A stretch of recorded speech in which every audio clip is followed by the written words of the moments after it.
আসসালামু আলাইকুম। কেমন আছেন সবাই? আমি রহমান। আজকে আপনাদের সামনে হাজির হয়েছি একটা সম্পূর্ণ নতুন এবং ডিমান্ডেবল টপিক নিয়ে। সেটা হচ্ছে ওয়েবসাইট তৈরি।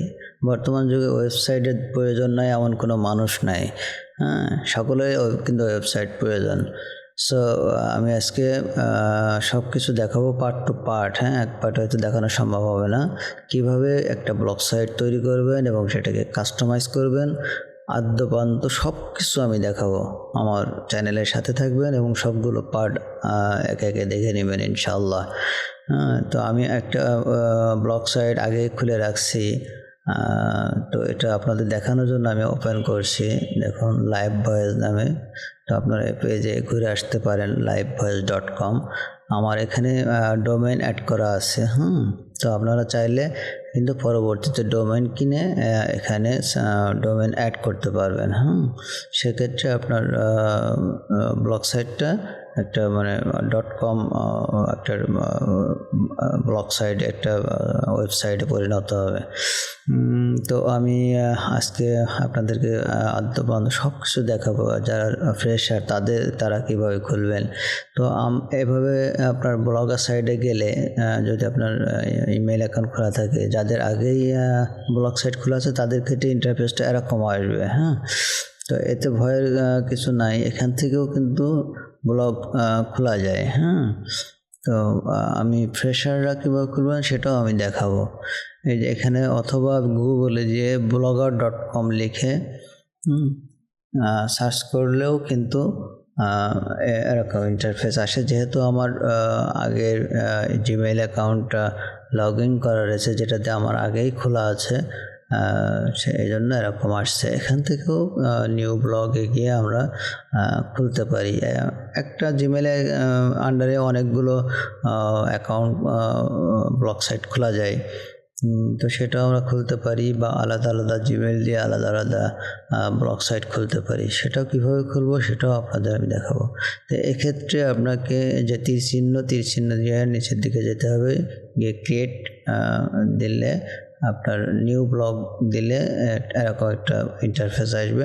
Choose a name for your blog, একটা নেম চুজ করতে বলছে। তো আমরা যে নামে ব্লগ সাইট খুলবো সেটা এখানে টাইটেলে দিয়ে দিতে পারি। বা একটা স্লোগান আমরা দিতে পারি যদি অন্য কিছু দিতে চাই। তো আমরা চ্যানেলের নামই দিব।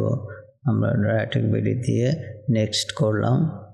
নেক্সট করার পর এখানে আমাদের ব্লগ সাইটের যে নামে ব্লগ সাইট খুলবো সেই নামটা চাচ্ছে। তো আমরা রাইটিং বিডি দিয়ে দেব। তবে এটা অ্যাভেলেবল থাকতে হবে। অ্যাভেলেবল না থাকলে কিন্তু আপনারা পাবেন না। এটা অ্যাভেলেবল দেখাচ্ছে। সো আমরা এখান থেকে সেভ বাটনে ক্লিক করলে কিন্তু আমাদের অ্যাকাউন্টটা ক্রিয়েট হয়ে যাবে। তো এখানে যে প্রসেসিং দেখাচ্ছে নিচে দেখুন।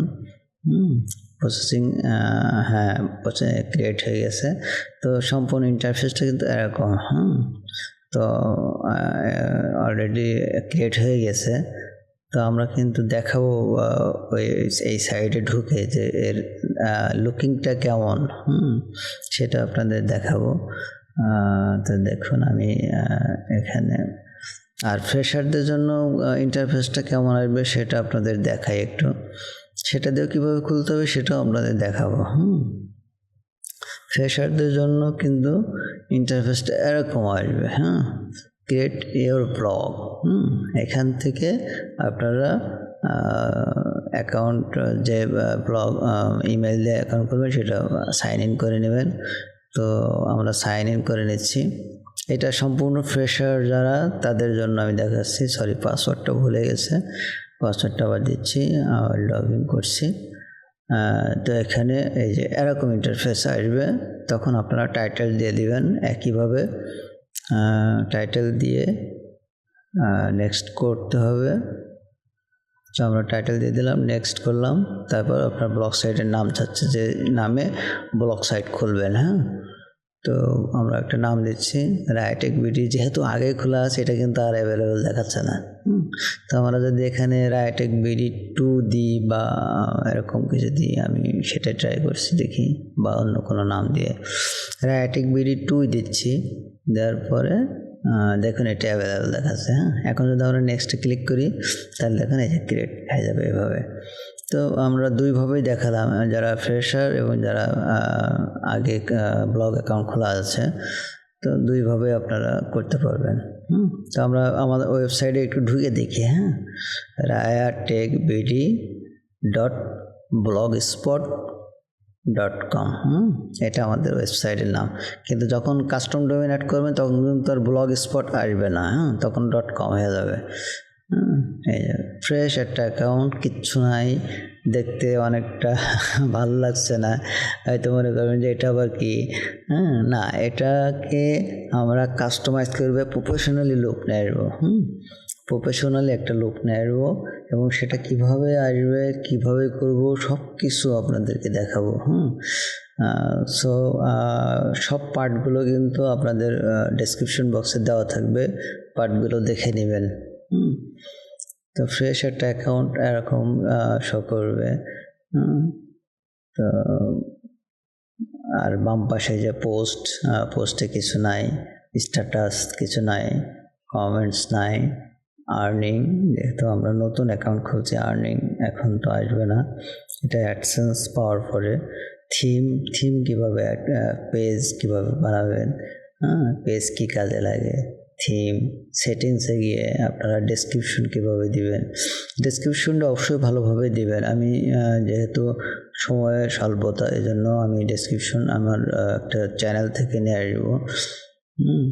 তো ডেসক্রিপশনটা অনেক সময় কী হয়, ওটা এসইওর কাজ করে। তো আপনারা ডেসক্রিপশনটা খুব সুন্দরভাবে লিখবেন। এসইওটা টাইপ, এসইও বলতে আপনারা হয়তো অনেকে বোঝেন, অনেকে বোঝেন না। এসইও হচ্ছে এমন কিছু ট্যাগ বা এমন কিছু ইউজ করা যেটার ক্ষেত্রে আপনার সার্চ ইঞ্জিনে, গুগল সার্চ ইঞ্জিনে শো করে, মানুষকে দেখায় যে এটা দিয়ে সার্চ করলে আপনাকে পাবে। তো সেই টাইপের আমি এখান থেকে কপি করে নিয়ে যাচ্ছি আপনাদের জাস্ট দেখানোর জন্য। এখানে এসে পেস্ট করে দিব, দেওয়ার পরে আমি এখানে যেহেতু এটা ইউটিউবের জন্য আমি কিছু এখানে চেঞ্জ করে দিব, কিছু লেখা আমি চেঞ্জ করে দিচ্ছি। চেঞ্জ করে আমি সেভ বাটনে ক্লিক করলে কিন্তু এটা সেভ হয়ে যাবে ডেসক্রিপশনে। তো আর সব কিছু মোটামুটি ঠিক আছে। হ্যাঁ, মোটামুটি সব কিছু ঠিক আছে। তো আমরা সেভ বাটনে ক্লিক করব। জাস্ট সেভ দিলেই কিন্তু এটা সেভ হয়ে যাবে। তো এভাবে ডেসক্রিপশন অ্যাড করবেন। ব্লক ল্যাঙ্গুয়েজ আপনারা চেঞ্জ করতে পারেন। অ্যাডাল্টদের জন্য হলে আপনার কন্টেন্ট যদি অ্যাডাল্ট হয় তাহলে এটা ওকে করবেন, তাছাড়া কিন্তু ওকে করার দরকার নেই। কীভাবে ফেভিকন অ্যাড করবেন সেটাও আপনাদের দেখাবো। ফেভিকন অ্যাড করার জন্য আপনারা যদি অ্যাডোব ফটোশপ জানেন তাহলে তো ভালো, সেখান থেকে আপনার লোগোটাকে নিয়ে আসতে পারবেন। আমি এখান থেকে একটা লোগো ডাউনলোড করছি। লোগোর সাইজ 100 কেবির ভিতরে হতে হবে। সেটা আপনারা ওয়েবসাইটের মাধ্যমে ফ্রিতে করতে পারবেন। সেটা আপনাদের দেখাচ্ছি। যারা ফটোশপ জানেন না তাদের কোনো ভয়ের কারণ নেই। আমরা ফেভিকন জেনারেটর ঢুকবো। এখান থেকে favicon and app icon generator, favicon and app icon জেনারেটরে ঢুকবো। ঢোকার পরে এখানে যে দেখাচ্ছে চুজ ইওর ফাইল। আমরা যে লোগোটা নিয়ে আসছি, লোগোটা এখানে ডাউনলোড করব, তারপরে এখানে জেনারেট করব। করার পর এখানে কিন্তু আমাদের অলরেডি হয়ে গেছে। ডাউনলোড করব ফাইলটা, ডাউনলোড হয়ে গেছে।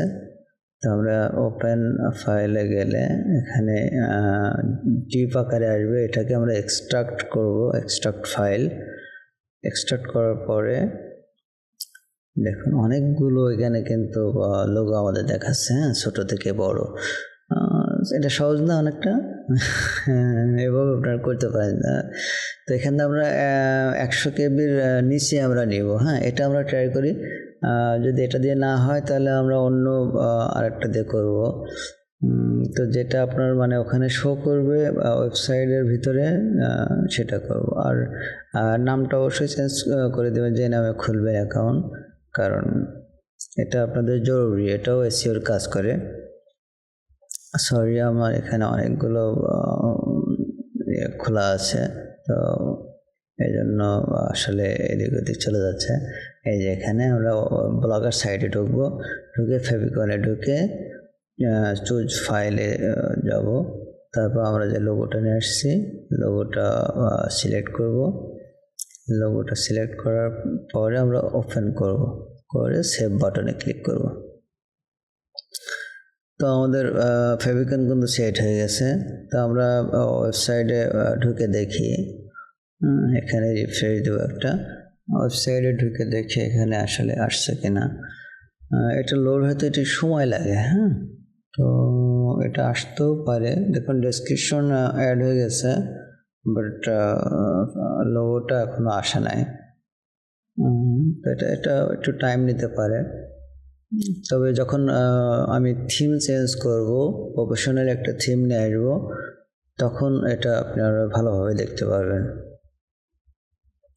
সো এটা নিয়ে ওয়ারিড হওয়ার কিছু নাই। রিফ্রেশ দিচ্ছি কিন্তু আসলে আসছে না লোগোটা।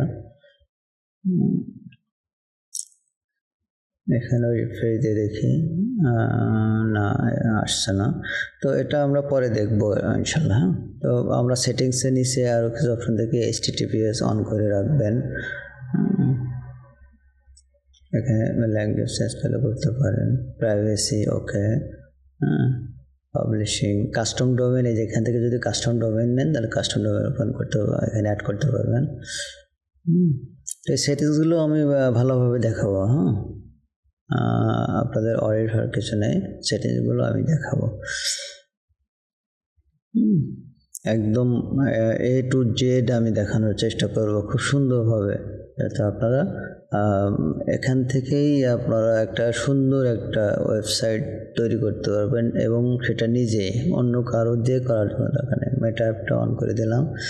এখানে কাস্টম রোবোটিক্স TXT অ্যাড করবেন কীভাবে সেটা দেখাবো, এবং সেটার কোডগুলো আমি দিয়ে দেবো, হ্যাঁ। সেক্ষেত্রে আপনাদেরকে আমার